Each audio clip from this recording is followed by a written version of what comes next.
Where is Nichol Kessinger? Spare us the innocent bystander act. We're done with it.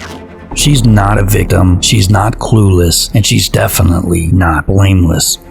We know it, you know it, the whole world knows it. She didn't get caught in Chris Watts' storm. She conjured the storm, and yet here we are. She's gone, while the rest of us are left with a case that reeks of deception, unanswered questions, and a justice system that seems to have looked the other way. So how did she slip through the cracks? Why is the truth still being buried, and who's really behind it? No more maybe one day answers. That day is now. It's time to pull back the curtain, expose the lies, and confront the ugly truth that they never wanted us to see.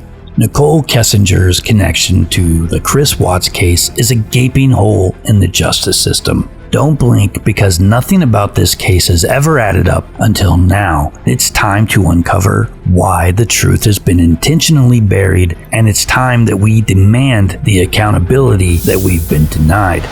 Welcome to Timeless Mysteries. Please like and subscribe. Today we get to the bottom of one troubling question. Is Nichol Kessinger a murderer? Is she a party to murder? Today we will uncover what has been buried, where, and why. Get ready for a revelation that might just give you the peace of mind you've been searching for.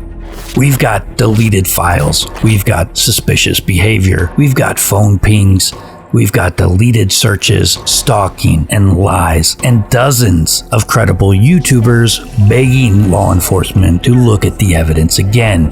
But why are we all being ignored? Is everything we've seen in the news and on YouTube some elaborate deepfake? Some of the things are a bit suspect, sure, but in most instances, I don't think so. This whole thing reeks of a professional cover-up. Shanann, Bella, Celeste, and Nico all need to be avenged, and it's not possible until Nichol Kessinger is behind bars. After hours of interviews and handing over her phone, it's clear someone decided to clear Nichol Kessinger, or at least not pursue her further. She just vanished without a trace, never publicly named a suspect or even a person of interest. But was this decision the result of meticulous investigation? And he actually has a key to my house, so he was actually there when I got there. And who's that? My friend Jim. Or did Chris Watts confess and make them stop looking too soon? Don't worry about it, Nikki. Take it slow and see if anything develops, like when I'm, at my own place. To understand what it takes to clear somebody from the DA's office, I personally asked a prosecutor with years of experience in high-stakes criminal investigations a few general questions. His experience isn't just theoretical, it's real, hands-on, spending untold hours in the trenches of criminal investigations just like this one. He went over the basic workflow of his office and how they take apart cases like this one and examine every insignificant piece of evidence from every possible angle. The story he shared stayed with me as a testament of how far investigators go to ensure that no stone is left unturned. In one murder case, he and detectives didn't just rely on reports or interviews. They physically retraced every possible step the accused may have taken to get from point A to point B. Each time, different routes. Each time, different possibilities. Could the suspect have committed the crime within the window of time? Sometimes they went the same route just so they could speculate on the potential obstacles that could have possibly came up and changed the timing, with the aim of proving down to the second whether or not the timeline made sense. This level of meticulousness is the gold standard.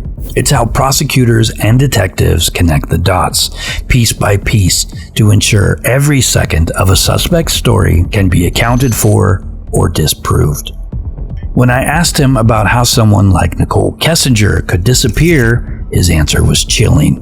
He explained the mechanics of witness protection, stripping away the Hollywood myths and revealing a system designed specifically to erase someone completely. He told me something I'll never forget. Even prosecutors aren't allowed to know if someone enters the program. You're not allowed to ask about it. You can't confirm if someone is in it. If you try, you'll hit a wall of silence every single time. Sometimes you can make an educated guess whether someone has gone into protection. One day he testifies for you to avoid some serious charges, and then you win your case. A few months later, you're working another case, and then you realize that you need to talk to this guy again. You need this person's information, so you make some phone calls. They promise to get back to you as soon as possible. They don't. You call back a day or two later. They promise to get back to you again. This time, you ask why. They give you an explanation. You hang up. When you call back the third or fourth time, they say that they no longer have this individual's information and suggest that you find someone else. Your colleague overhears this and asks you if you're looking for so-and-so, and you say, yeah. You are asked, didn't they testify in that huge murder case that led to the conviction of some really bad guy? And you say, yeah. And it dawns on you, he's in protection. Your colleague sees your surprised eyes widen in understanding. He says, yeah, you won't find him. Witness protection doesn't just relocate someone, it erases them. It starts with the basics. The individual boards a plane under their real name. Let's say they go from Denver to Las Vegas. Once they land, they are given a new passport and a new birth certificate and fly to Los Angeles under a new name, then to Seattle, Tallahassee, Cincinnati, Atlanta, where they get on a bus and they ride all the way to New York City. Each city, a new identity has been discarded and a new one provided. By the time they reach their final destination, there's no way to know that the person who flew to Vegas ever left. But it doesn't just stop there.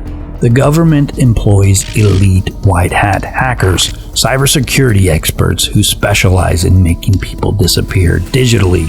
White hats tend to be hackers who are bound by an ethical code and who are bound by the law. Majority of hacking is staring at code and understanding how sites are put together and how things work, and then working out how you can subvert that process to take control of it. The person becomes a ghost, living under a carefully crafted new identity, completely untouchable.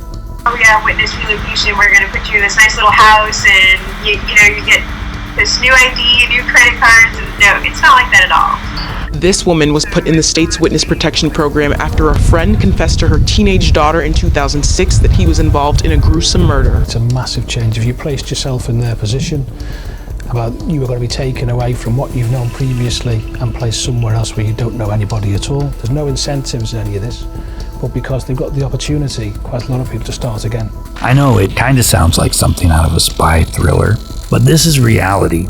These hackers methodically scrub the individual's online presence. They delete social media accounts.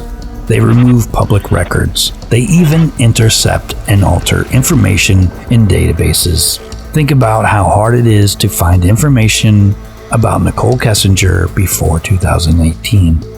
This isn't an accident, it's deliberate. If a surveillance camera happens to capture the person walking down the street, the footage is either intercepted and erased or altered to remove their presence from the footage. The prosecutor emphasized that it is done so flawlessly that even forensic specialists, experts who scrutinize data down to the binary level, would find no signs of tampering. Birth certificates, DMV records, school transcripts, gone. He explained this with a level of detail that was both fascinating and unsettling. This isn't guesswork or speculation. These are tools that have been used and perfected to protect witnesses. He told me about cases where recorded witness interviews, critical pieces of evidence that were supposed to be made public record, were edited so seamlessly that even the most advanced forensics teams wouldn't be able to detect any changes. Frame by frame, he said, the edits would look so perfect, no jumps, no glitches, no artifacts. nothing to indicate that anything had ever been altered. Could this explain Nichol Kessinger's police interview? The version the public saw showed her calmly handing over her phone and answering questions with little to no emotion. But was that the true story? I was also told that the unedited footage still exists somewhere, but it's locked away, inaccessible state vault, sealed inside another safe. The only person who ever knew that it was put there was the person who put it there themselves. However, the courier delivering this secret evidence into this vault wouldn't have any idea of what the evidence he was actually securing, as the label would have been completely unidentifiable. This process is intentionally opaque to protect the integrity of the program. That's why, if Kessinger did enter witness protection, the system would ensure that she can never be found. Poof. Nichol Kessinger is gone forever. No trail, no evidence, and no answers. But this answer does explain why people like you keep finding real evidence and why real investigators ignore it. They are not allowed to investigate it. What do you think? Could Nichol Kessinger be living a new life under government protection? Drop your theories in the comments and let's see if there's anything in this nut left to crack. So where is Nichol Kessinger? One thing's for sure, we are not done asking. Not now, not ever. Because the truth doesn't stay buried forever, and neither does accountability. If you're as fed up with the silence as we are, make your voice heard. Demand answers. As always, stay kind, be vigilant, and always question the truth. I'll see you in the next video.